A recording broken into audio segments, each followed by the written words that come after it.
All right. Welcome to Investment Banking Insights. My name is Alex Mason and I am your host. This is the only show dedicated to helping you learn both the technical and non-technical aspects of the investment banking process. And I'm so excited to have you here for our very first interview here on the show. I'm here with my friend Sandy Lee. I talked to Sandy a few weeks ago during the winter break and just had some great conversation. Her and I met at a conference last year in 2023, and I'm just really impressed by what she had to share. And so after the conference, I said, hey, why don't you come on the show if you're up for it?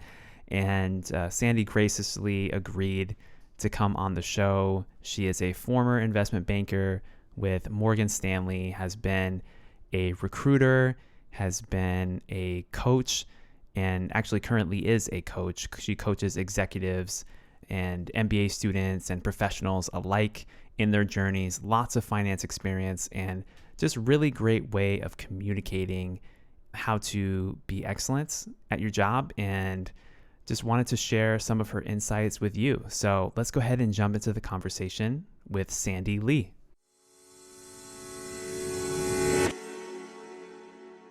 Okay, I'm here today with Sandy Lee. Sandy, welcome to Investment Banking Insights.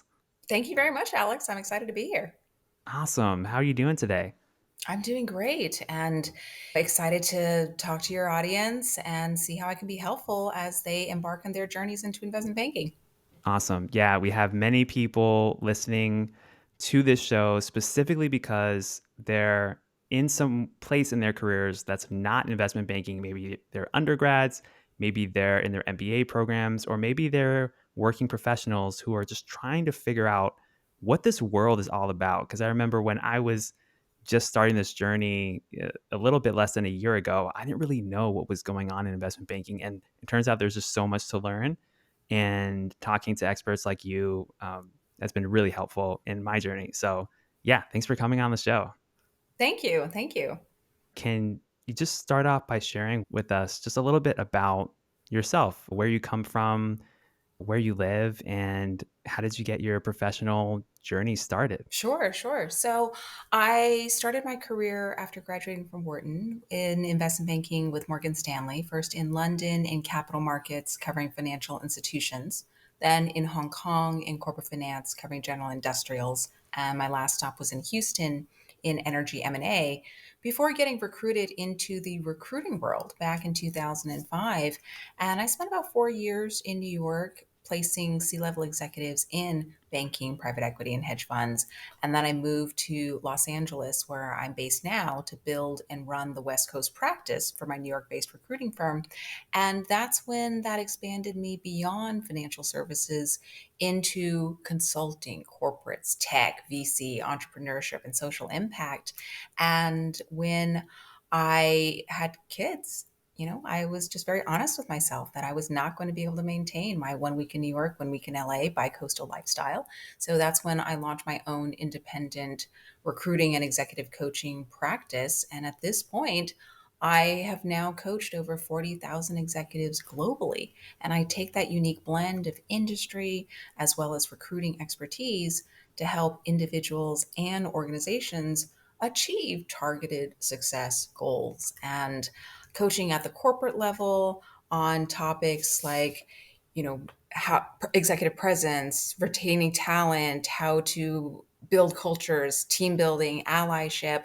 But at the top MBA schools, Yeah, amazing. What are some things that people who want to make that transition should consider before they even set foot on this path of banking? Because it's not an easy path, especially for many of us. So, what are some things that people should think about before they even get going on the journey?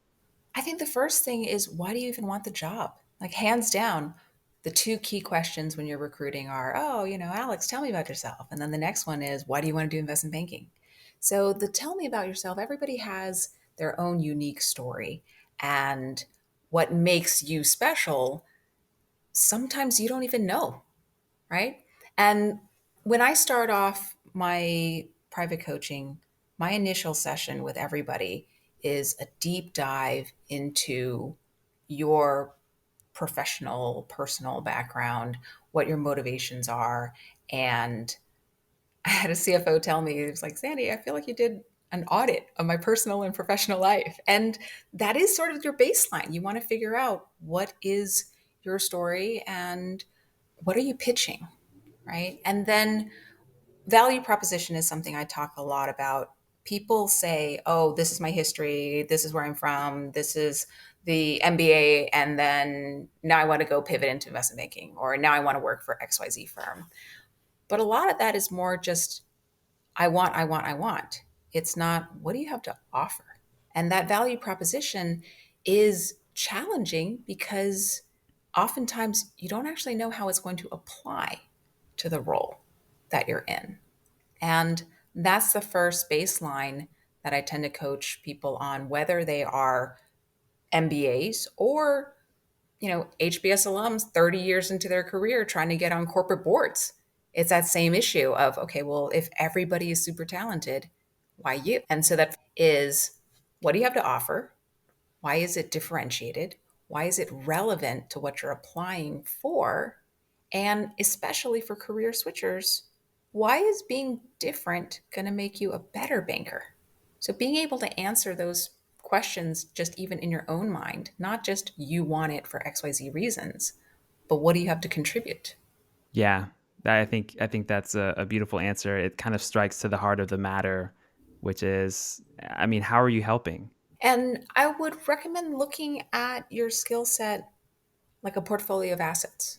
It's not enough just to want a job because you want to learn, you want to get paid more, you want to work with smart people, you want to influence big corporations. That is part of the job, but that's not necessarily why they need you. That's why you want to go there, but that's not why they need you.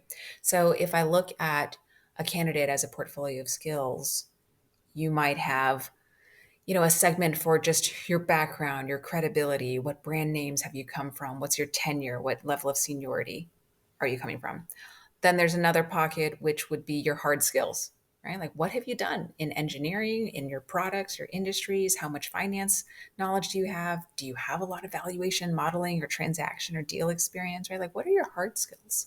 Another quadrant would be your soft skills, leadership, communication, your network. They want to know that you're ready to be put in front of C suite executives from the largest, most influential companies in the world. And there's a certain amount of polish and maturity that comes from that. And then that last piece is the value proposition of why you, because when there are thousands of applicants, it's not that somebody's not qualified, it's that, well, a lot of people are qualified. So then, as a recruiter, even just sifting through all of the resumes or listening to everybody's elevator pitch or going through all the interviews, you have a lot of people that you like and they're nice, or you have this great social rapport. But what's going to be unique about them as an asset? And that is that value proposition that's a little bit more nebulous. Being able to Okay. articulate that. And then the next piece is concision, because getting 20 years of your life or 30 years of your experience into a 1 minute pitch that's easy to digest. So the concision is something else that people struggle with. And then on top of that, you need to layer in the tangible specifics that show the characteristics and qualities and assets, not tell them. If you're like, oh yeah, I'm a great leader. Well, how? Right? What are the organizations? What are the initiatives that you ran? What's the position? What's the impact? Right? And being able to make it tangible in actual hard dollars or percentages, customer satisfaction, difference in efficiency, difference in speed, production, like being able to tie it to something that either has a monetary value, the bigger the better, or a percentage that shows why you did it better than everybody else. Okay. Yeah. So I'm hearing a lot about clarity, really understanding what that value is that you bring and being able to communicate it concisely in a very clear way. And I think a great example actually is the way that we open this podcast when you were just telling us a little bit about yourself. I want to take you back, Sandy.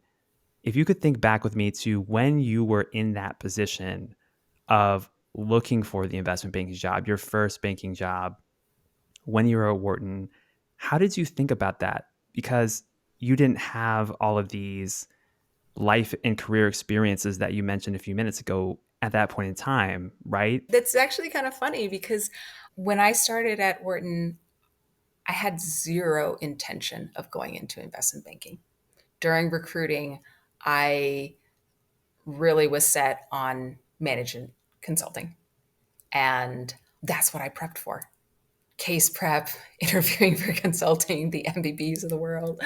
And my boyfriend at the time was at McKinsey. My first choice was actually Bain. Probably would have ended up Bain LA. I mean, that's sort of the direction that I was going in. And this is a little bit dated, but back when I was in the recruiting stages, everything was paper. Okay. Like we actually had to write cover letters, print them out with our resumes, mail things, right? And that was the very first year at Wharton that resume drops went digital. And so with career services and on campus recruiting, you just have tons and tons of job recs. And instead of actually physically mailing envelopes, you could just now, for the first time, click a box and your resume and stuff would go out.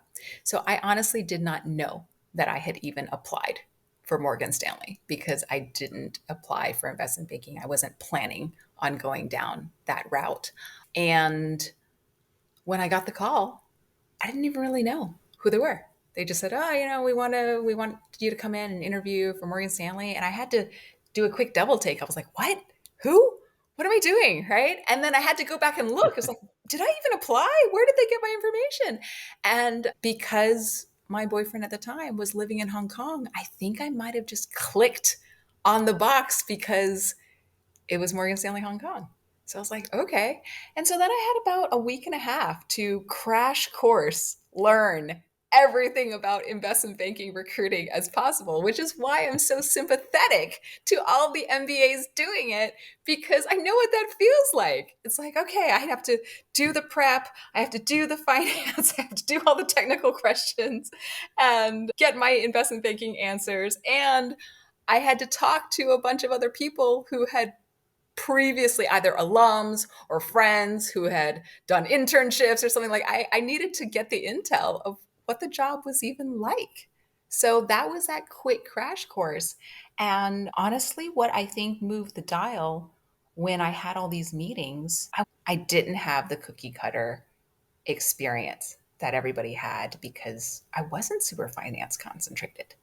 They loved the perspective that I brought, they loved the experiences, and I connected on many levels where honestly, I think they didn't have anyone that pulled the skill set that I brought.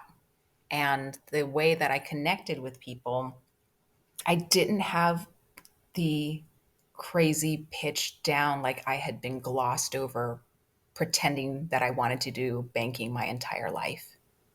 It was more about how I added value in a different way in every organization I'd ever worked for. And the leadership opportunities, transforming initiatives, and adding value using creativity that no one had ever thought of. And I think the relevant information was having also a reason to be in Hong Kong. And then when I got the offer, I actually still wasn't even sure that I was going to take it. I went on the interview Wow. thinking, okay, this is going to be some interview experience. Let me just go and check it out. And when I got the offer, one of the reasons why I took it was because they offered me not just a full-time Hong Kong program, they offered me the Hong Kong pipeline program. So I knew that I would go to London first and then go to Hong Kong afterwards. And that year, keep in mind that the year I went was right after 9/11. So recruiting at all the investment banks for Wall Street probably got reduced by almost half, right? So we had fewer heads to begin with. And I was one of three offers they gave for that specific Hong Kong pipeline program. One person from the US, one person from London, and one person from Hong Kong. And that kind of expat package, expat experience to know that I would get a lot of the training and get a chance to live and work in Europe and then move and then get a chance to live and work in Asia. That's actually what sold me on banking. It wasn't necessarily the finance. If anything, I was the non finance candidate. And that's what did it. But if I had a takeaway from that, it was how am I going to differentiate myself such that I'm an asset wherever I go? And that continued to be in my references. And even when I got to investment banking, like most people going into investment banking, you are clueless. All right, let's be honest. You have training, you have as much training and prep as you can, and you can come from the best business schools out there. But what you do on the job is still pretty different from anything that you've prepped, which is one of the reasons why I do the IB pitch books and IB modeling type coaching, because you usually don't actually see finished products of what you're even trying to create, right? And when I got on board, most of it felt like drinking out of a fire hose. And it happened to be a very time. So that first year, my own team turned over multiple times just within 1 year, right? The MD that I reported to at the beginning of the year was not the MD I reported to by the end of the year. The VPs and the people that were mid level that were supposed to be training me were not the same people by the end of the year. And being able to have multiple rounds of layoffs in a downturn created different elements of uncertainty, and it was a tough environment. It was a tough environment. But on the flip side, I actually got a lot of deal exposure way beyond my tenure because people above me kept shifting out, right? So being able to run with that. And when it came time to go to Hong Kong, some of the negotiation and interviewing and recruiting internally within the firm, the natural way for me to get slated from London to Hong Kong would have been to stay in the same industry, right? Or to the same product and just do it in a different geography. However, that's not always where the openings are. And being able to have your manager vouch for you. One of the challenging pieces, the managers that I worked with didn't actually see all of the path because they weren't the same managers from the very beginning. So being able to leverage on the class that I came with, and again, for everyone in the MBA programs, it's not just your cohort or it's not just your MBA peers for your school. There's a reason why they want your class to be able to interact with people from all over, because when you go out throughout the firm, maintain those relationships. They help you out, right? So like I was able to source where the open seats were through my peers a lot better because I maintained those relationships. So I got to find the skinny in the dirt on which groups were, more engaging, more interesting, they had better deal flow, their officers were a little more respectful for lifestyle, etc. So it's sort of like, okay, knowing where I'm headed, that was beneficial. And being able to then, now I know where I want to go, work backwards to see if my MD or my VP can put in a good word to put in, right? So that first transition, I'll admit, the situations were steering me. I wasn't steering my situations. My situations were steering me. And that's why a lot of what I do now as a coach, it's because I've had those experiences where one piece of advice is rather than just bumbling through organically with your job moves, one piece of advice I wish I would have known is to be more intentional from day one. Look at that portfolio of skills. Look at where you're an asset. Look at where you want to add value. And then what experiences do you want to gain to upgrade your portfolio? Right. So my early years, I was just learning whatever and getting staffed on what other people wanted to staff me on. Right. My second year, my second rotation, when I was in Hong Kong, learning a completely new landscape of companies, industries in our region. I think all of that was, again, starting from scratch. What I was Yeah. able to transfer was the execution rigor and the attention to detail, right? A lot of the deals, the structures, the types of exhibits, what we were doing was different.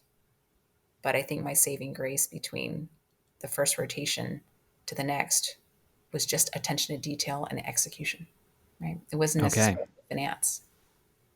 It wasn't necessarily Okay. finance. Yeah. Thank you for that, Sandy. Yeah. There's a lot there I want to dig into. But that last piece there, talking about execution, attention to detail, again, these are not really finance related things, like you're saying, They're but not. they're so important. When circling back to the beginning of your story, I'm still kind of stuck on that, honestly, of how you went from not knowing about investment banking to all of a sudden you have this Morgan Stanley offer. Obviously, you had to study, certain things related to banking to prepare for your interviews. But what you alluded to is that there were certain attributes that you had, certain transferable skills, certain things about you that made you stand out.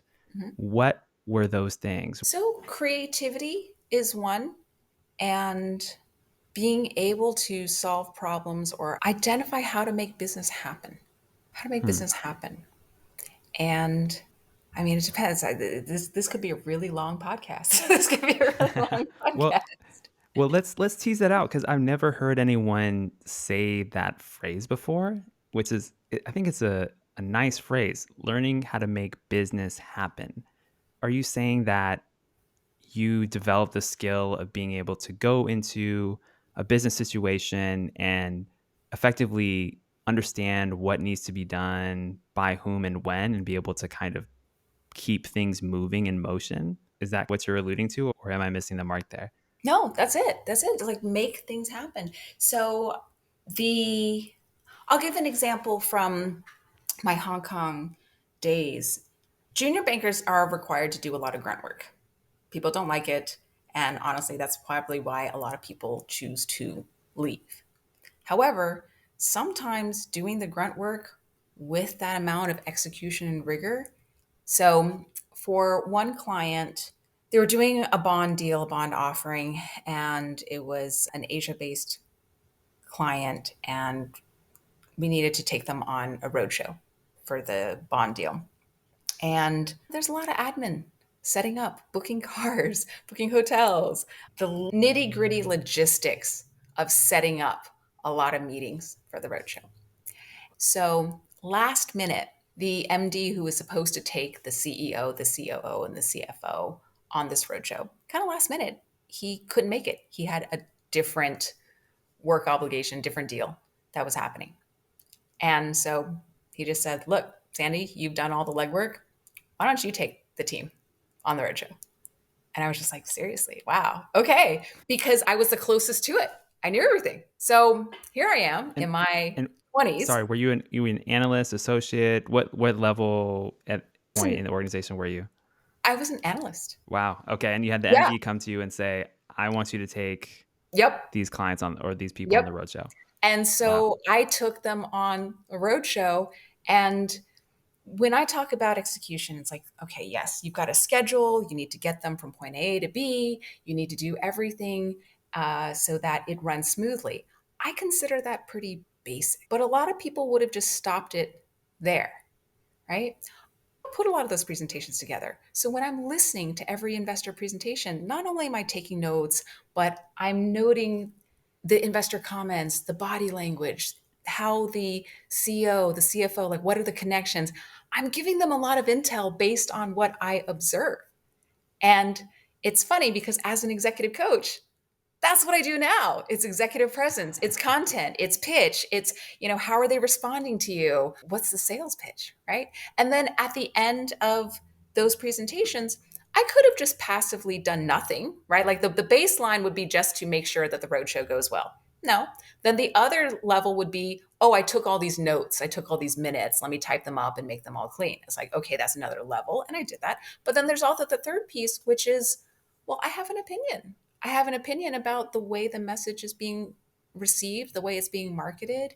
And then there were elements of this is China focused company where the management team is culturally Asian. We're on a roadshow in the US, right? So being able to have someone who bridges those two cultures, that's important as well, right?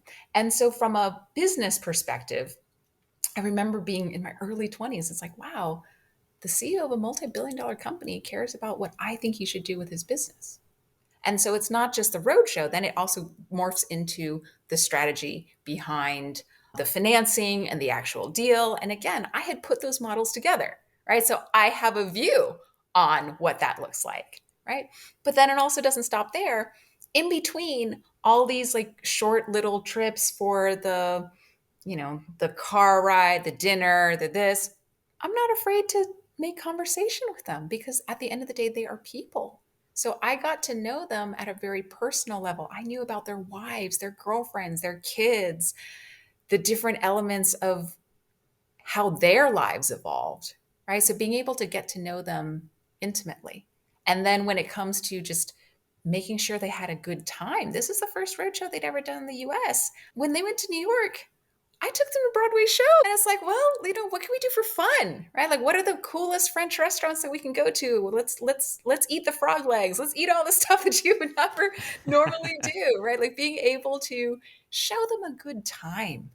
And that experience, it was a week. And we did that in New York and Boston and Chicago and San Francisco. So being able to have that level of content, the credibility, the cultural aspect, the soft skills, and then tying it all together for that value proposition. Years later, even after I left Morgan Stanley, I still kept in touch with this management team, and they were like, "We've never had a roadshow as fun as the one that we took you on," right? So it was just like, wow.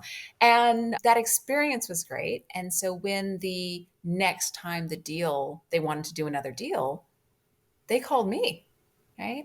And my MD, I think I was very fortunate that some MDs or some people, when it comes to business development, they may be very territorial or they want to hold on to their client relationship.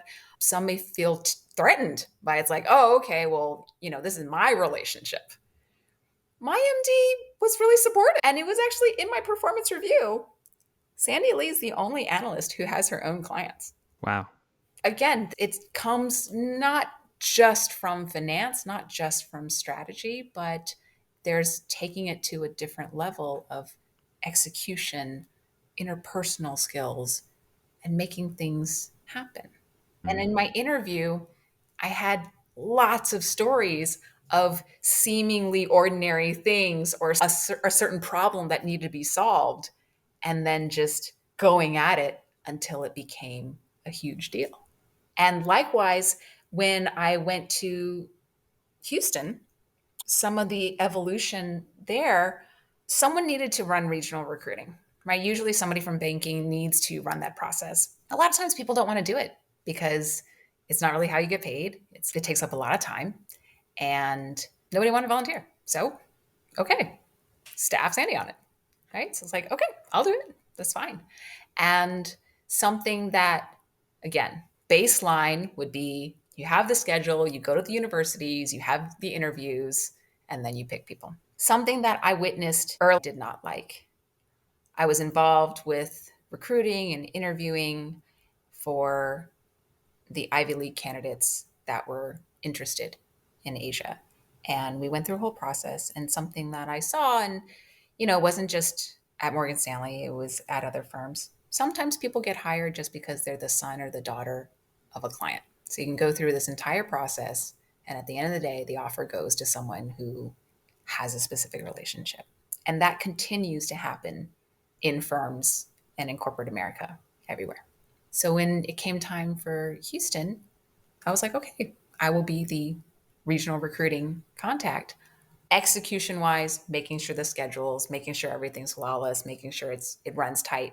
I consider that pretty basic. But when it came to candidate selection, I ran it like a deal. I started off with like, what are the qualifications? I'm not going to let somebody just get hired just because. It's like, no, let's agree. What are the qualifications? What's the matrix? What are the attributes of the person that we want? And then when it came time to actually presenting the candidates, I ran it like a valuation deal. And that became notable because it was like, whoa, we've never had anybody run a recruiting process like this. And I didn't know it at the time, but that would partially be the influence that I took to my recruiting practice later on, right? And, word of mouth happens. When you do good work, people notice, word of mouth happens. That's actually partly how I got called for recruiting. It was like, hey, I hear that you might have the personality for this. Will you, Russell Reynolds called me. They're like, would you meet with some of our folks? And I was just like, why? To be a recruiter? Like to be a headhunter? No, honestly, I was like, I'm not interested. And this was someone who was a friend of a friend. So she was like, well, just do me a favor, come in and talk to some people. I think that you might just have a knack for it. And I was like, okay, well, I'm always open to meeting new people. So sure. I met with them and had great meetings, and they made me think really hard about what do I like about investment banking? I like that it's an execution, transaction oriented business. I like doing deals.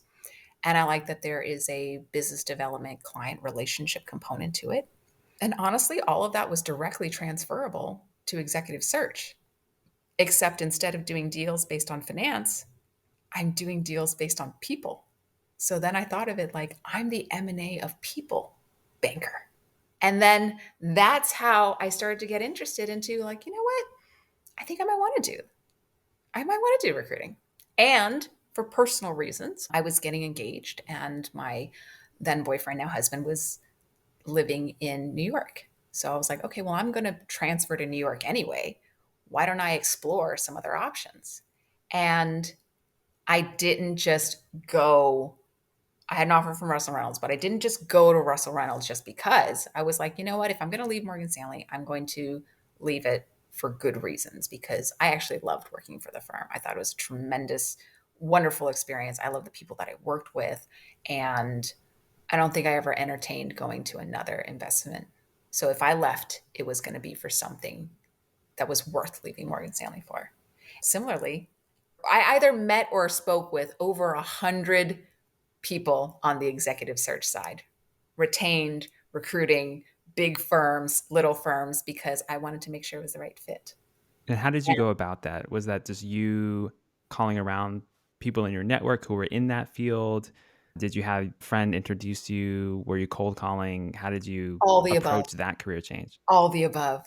So again, Okay. through the networking, yes, but also through some cold emails and some cold calls. And funny enough, that is actually how I ended up in the firm that I picked. I was down to offers from pretty much all of the big four, but the ones I was really debating between were Russell Reynolds, Heidrick and Struggles. And I was pretty sure that I was going to take Heidrick and Struggles.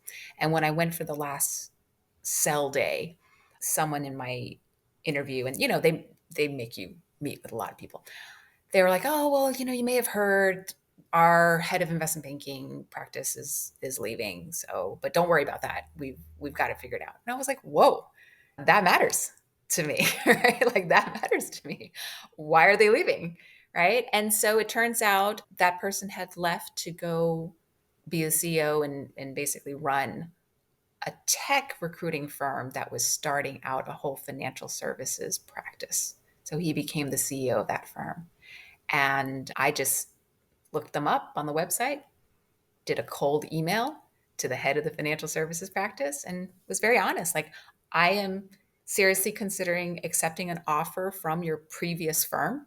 As I'm doing my due diligence, I would be very curious to get your thoughts on your previous firm.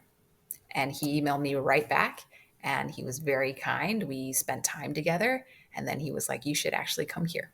And the opportunity to do that was get in on the ground running, be one of the first people at this new firm, this new practice, and build it out. And so I partnered with the head of the practice and the CEO and built out a firm and a platform and had a hand in hiring and interviewing a lot of the people. And we we were all very proud of what we built. We took something that was relatively new and not on people's radar screens and moved it up to a top 5 platform. And I loved my time in New York. And similarly, I had evolved with different products, industry, geographies, moved to the West Coast to try and run and build that out. And I had no intention of leaving. I mean, I'd done such a thorough process in the recruiting process. Like I knew that was the firm that I wanted to be, and I was very proud of what we built together. I wouldn't have left, but my personal circumstances changed. And honestly, when I went into recruiting, I was going up against 50, 60-year-old Caucasian men who had grown up in HR at big corporations, and then that's how they maintained a lot of their relationships. Here I am, probably half the age, the complete opposite demographic, and I'm pitching to the same clients, right? So it's like, well, why would they hire me? I'm not from the HR world. I haven't grown up in recruiting. I don't have a Rolodex of placing all these C-level executives. Like, I'm not going to be able to go apples to apples with that. However, what I did have was, you know what? I'm the demographic of the people that you're trying to recruit, right? The technical knowledge, the financial. So again, going to those 4 quadrants, the credibility, having actually come from being a Morgan Stanley investment banker, having worked at different industry, product, geographies, like I can talk the talk.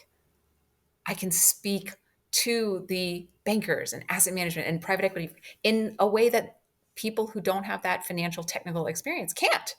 So, in a lot of ways, my recruiting became much more specialized because I could attract better talent because I come from the world that they come from. And I had better assessment qualities because I could sort through the noise.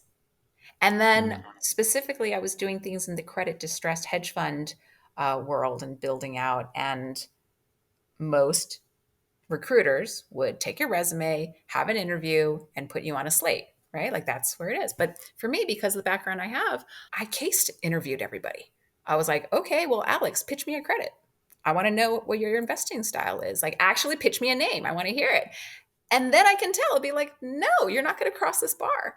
And the portfolio managers were floored by that because they were like, nobody does that.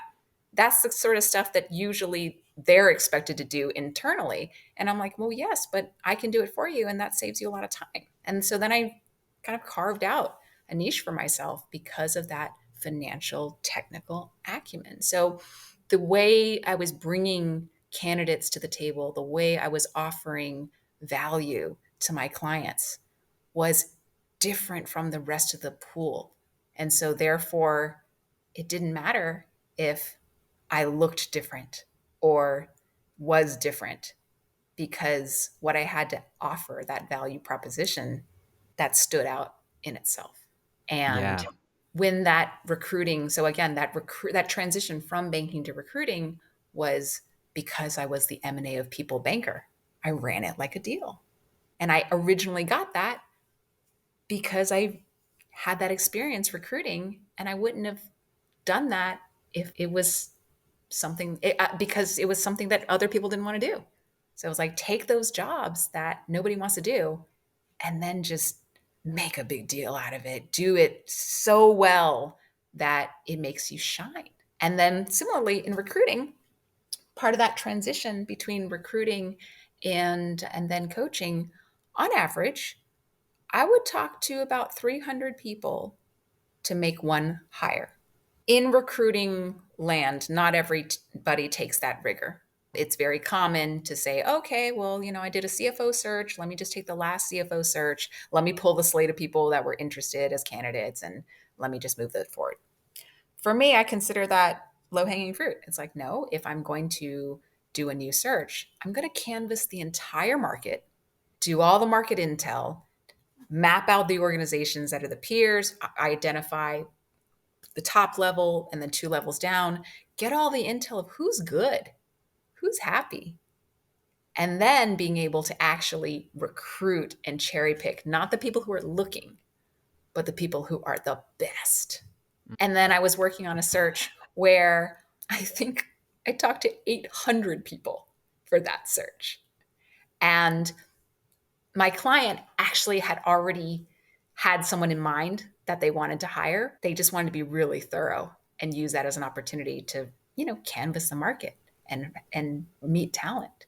So it was sort of like it wasn't necessarily the hire, it was being able to attract people and get them to the table that they wouldn't have gotten otherwise. So when we were doing due diligence on, okay, well, these are the targets, et cetera, I would get comments like, oh, well, he's the best, but you'll never get him because he's super happy. She's amazing, but she would never leave your firm. So, like, she would never leave her firm. So you'll never get her to the table. And it was sort of like, well, you want an audience with them? Let's do this. So being able to pull people to the table to even have a dialogue that others wouldn't have been able to, right? So whether it was getting the right person in the seat or having better quality people to have access to, and a lot of that comes from, again, the execution rigor and the financial technical acumen, and then the relationship building, right? So I think that's something that my clients appreciated, and they knew that they were getting a higher touch, higher quality service. And that was how it was able to get through a lot of those barriers. And that also worked, sometimes pros and cons, double edged sword. So, as I mentioned, on average, I talk to 300 people, give out one offer. What do you do with the 299? Right? You're technically paid by your client, your company, to make that one offer. But I would spend a lot of time with the 299 or with candidates that I thought were talented, but they weren't the offer. Because signing off candidates and giving them feedback about why not me, that's rare because that's not how recruiters are paid, right? But like I've interviewed and coached so many people, I've heard so many stories that it is sort of hard to give me a problem that I can't immediately say, "Oh, okay, great. You're dealing with this. This person had these challenges. This is what they did, pros and cons, and this worked, this didn't work." Right? And I keep everything confidential. Everything is anonymous. People's identities are protected because confidentiality is a two-way street, and I appreciate that. And I also share a lot of intel that in some ways can be difficult to hear, but that's the info you need to have. And maybe there are people standing behind your back, but I'm actually going to say it to your face. What are some of the things you've noticed in that person, and what did they ultimately do to correct or improve based on your feedback? So I would break things down again. Usually it tends to be in those quadrants, right? So in my coaching, I'm able to give that objective third party opinion, but also it's a very informed opinion, having come from the industry and also from the recruiting side of how people package themselves. So it's not necessarily like, Alex, yes or no, you're good or bad at this. It's Alex relative to the market. Where are you? And being able to give that feedback is not only valuable, but it's distinctive because if you just hear, oh, you have bad communication skills or you're not a great leader, that's hard to absorb. But if you can give it in tangible specifics and relative to what other people are doing, it becomes a lot more palatable. What are some mistakes that candidates make when they're trying to relay their value proposition to an employer or to a client? They lack track record. So, Hmm. whatever their value proposition of what makes them unique, they need to be able to demonstrate the track record. It's how many deals, the billions of assets, what kinds of products, the client brand names that they've worked for. Those are some of the specifics where you've got to be able to express that.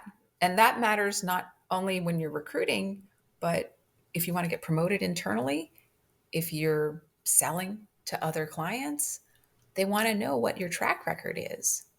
And cohesively, you want volume as well as quality, as well as tenure.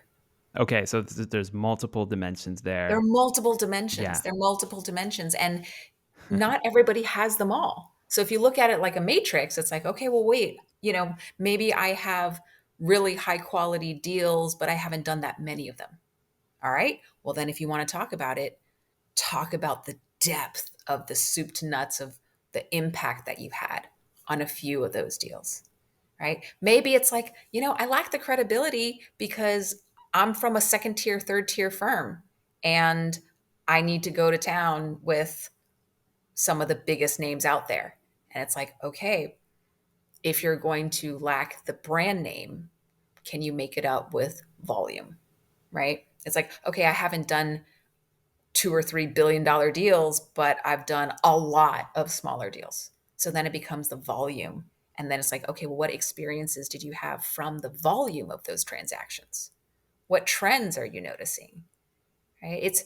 You may not have a huge Rolodex of blue chip names, but maybe you have smaller firms where the clients know you so intimately well because you pay attention to them, right? Then it's the strength of the relationship you have with those particular clients, that C-level Mm, access, right? So it's like I'm giving you examples of the credibility piece, the finance numbers AUM or the dollars piece, the soft skills network of how deep know those people piece. And between those three quadrants and how you package it up, that is your value proposition.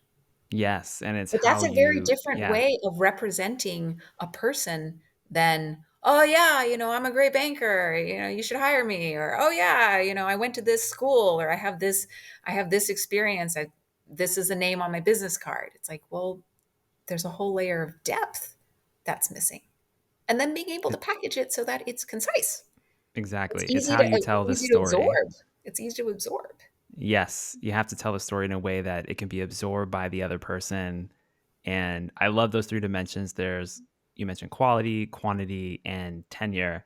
Mhm. And the way that I think about it is maybe like an analogy, like when I'm buying something online, like on Amazon or something like that.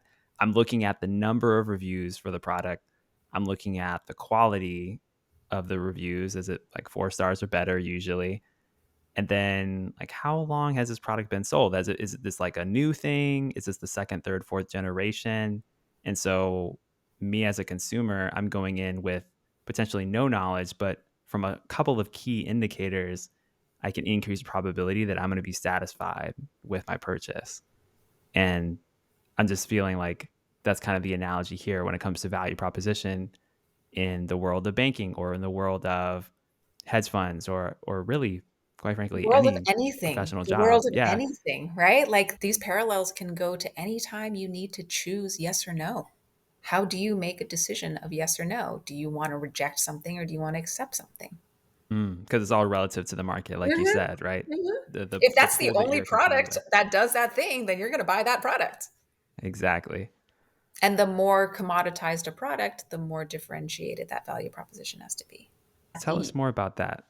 Now Sure. I that mean, you have it, transitioned into coaching, as we're in the last few minutes here, you're now on your own. You run your own business. And what was that transition like?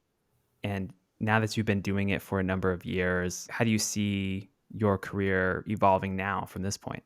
as transitions go, one of the things that becomes challenging well, first of all, having had the brand name, the credibility, the structure, the execution, the process, I think a lot of the process coming into having a startup, I benefited from having the structure and all that first. I've also coached other people and clients where they started in the startup world first, wore lots of hats, got that exposure, and then they go to business school and then they need to have the technicals or they need to then develop the structure. Then need to develop the brand name, right? So, I mean, like I've seen it go both ways. You can take either track. But in some ways, I think because I had the structure first, it made my life as a startup easier because I had already built up the credibility, the track record of all the people that I had coached in my recruiting days. That was where a majority of my clients came from when I became an actual coach because it was just like, oh, well, I'm just going to keep doing what I've already been doing for the people that I was doing it with. And so doing good work will beget better work. That's not necessarily so much of a special sauce, right? So being able to have that. But even as my industries evolved, right? Like my product, industry, geography mix, I think that enabled me to relate to my clients in a different way because I've had diversity. And I mean, Alex, you've also seen it in person. Lots of coaches, there are a lot of programs, there are a lot of training programs out there that talk about preparing for interviews. But you've sat in on my workshops and you've seen that the level of granularity that I go into, the actual word choice swapping, the depth and breadth of that knowledge, you know it when you see it. And I think that's Yeah. where a lot of quality speaks for itself. Like you know it when you see it. And I'm kind of curious, like, why did it resonate so well with you? Yeah, great question, Sandy. Over the years, Sandy, there's a lot of generic advice, and there's also the ability to distinguish between kind of beginner level advice and consultation and more advanced level of knowledge and consultation. And in the first workshop where I saw you, I immediately recognized it as the latter. Like, okay, this is a little bit more nuanced understanding of how to present yourself in a business context, how to network, the fact that small talk is a big deal, little things make a huge difference. And identifying what those little idiosyncrasies are, I think that that's what stood out to me. And I think that connects with some things you were saying earlier about, from the candidate perspective or from the recruiter perspective, if you can filter people out right away by asking, give me your credit pitch or give me your stock pitch or whatever it is, then it becomes so much easier because then those people can then get judged on the nuances. And I would agree because that's how, not just in the recruiting and getting into banking, or that's how it will be later on in your career, period. When you're sourcing a deal, when you're trying to get a new client, when you're fundraising, when you're trying to get on boards, that process of, if there are many choices to choose from, if you've got a lot of candidates to choose from, it'll be who stands out and why, right? So it's like differentiation and relevance and going back to your whole, okay, so what next, right? So much of what I do as a coach, it's because I want to share the information that I wish I would have known 20, 30 years ago, right? Because it would have made a big difference. I made a lot of moves because of personal life changes, and that actually is valid. Like you will make changes in your career. Things are going to happen to you, not necessarily of your choosing, but then being able to be more intentional over steering your career and looking at that portfolio of skills. Where are the spikes? What do I have to offer? What am I not good at? And then let me go fill those holes by advocating for what projects I want to work on, what industry groups I want to touch, what MDs or what officers are going to actually take me to meetings and be a mentor as opposed to use me as a resource. Because there's a lot of the business world, period, where transactions, I mean, everyone's a resource, but how do you get it to that next level of real relationship building?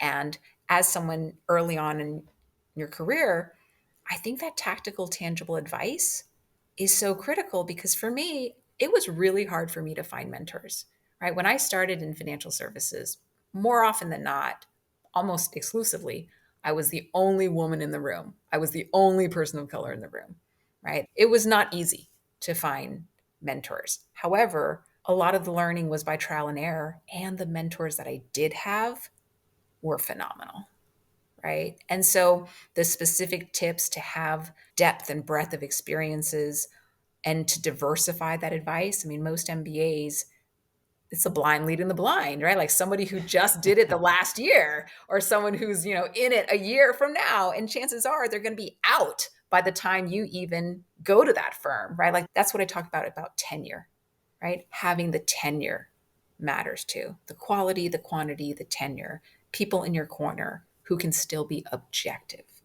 right? And that was, I think, something that was key.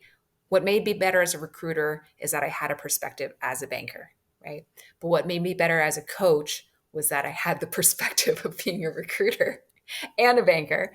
And then additionally, sometimes if you think of, play devil's advocate, for yourself. It's like, okay, well, there are tons of coaches out there. I know other bankers, but it's like, no, no, but they been a banker at lots of different industry groups, products, firms? Have they actually been behind the door of many firms, right? Having seen the other side of the table. Oh, okay, okay. Well, I have recruiters that I talk to. Great. Something that I've experienced as a recruiter is you're the mouthpiece of that particular client. So it's not that easy to be, you can't always say the good, the bad, and the ugly because you're an agent, right? So it's not just like, oh, who can mentor me because someone's willing. It's also look at your relationships as a portfolio.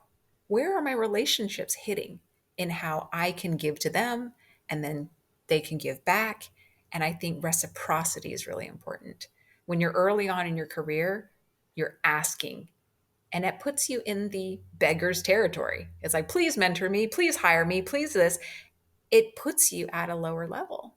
But something I learned early in my career was I can be really young, I can be inexperienced and still add a ton of value if I do things a different way or I do things more thoroughly than everybody else. And so the mentors I did attract, they were able to just see it. They knew it when they saw it. And it was just like, okay, this person's worth it. However, you've got to do something with that advice. You've got to pay it forward. So, Yeah. personal branding, self advocacy, executive presence, all that is in the vein of, hey, speaking out and steering your career. But when you ask me, it's like, okay, well, what's next? How do you see your own business evolving now that you've done all these things? What I'm realizing, and this I would not have known 20, 30 years ago. So it's sort of like, hey, pay attention to this one. If you do good work begets more work, but then you start to have capacity issues. Earlier on, when you're younger, I was always able to just do more, right? Sleep a little less, do more. You got the energy, go, go, go, go, go. So that expansiveness is very early on in your career. As you get more senior and as you're good at what you do, what I want to do is outpacing my capacity of time, right? I want to help more people than I actually have time for. And that was something that personally I struggled with.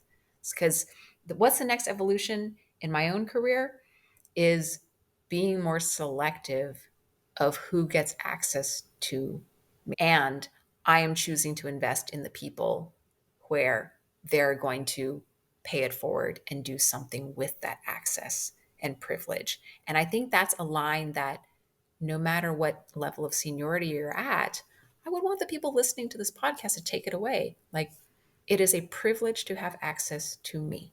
Doesn't matter who you are. It is a privilege to have access to me. What are the things in the portfolio that make that statement true? And then when you have that, use it wisely. And then when you have that, pay it forward and do something with that privilege, do something with that access. Because a lot of people go into financial services and they end up having great careers, they make a lot of money, but if they keep it for their own benefit, how much do they really pay it forward? Sandy, I feel like I have so many more questions to ask you, but we're out of time for today. Well, there's always room for follow up. And again, when you have a wealth of experience or wisdom, it's not something you gain overnight. I would want everyone to have the career where they take what they love, what they're good at, and put it into how they can impact the clients or the people or the communities around them. And when you do that, not only do you rise, everyone around you rises. Absolutely. Well said. Before we go, can you please tell the listeners what is the best way to get in contact with you and find out more Cool. about what you do? Sure, sure. You can go to my website, which is just sandyleeexec.com, SandyLieexec.com. You can learn more about me there and also email me. Awesome. Well, I'll definitely put a link to that in the show notes for the listeners. So much for joining, Sandy, and we'll talk again soon. Thank you so much, Alex.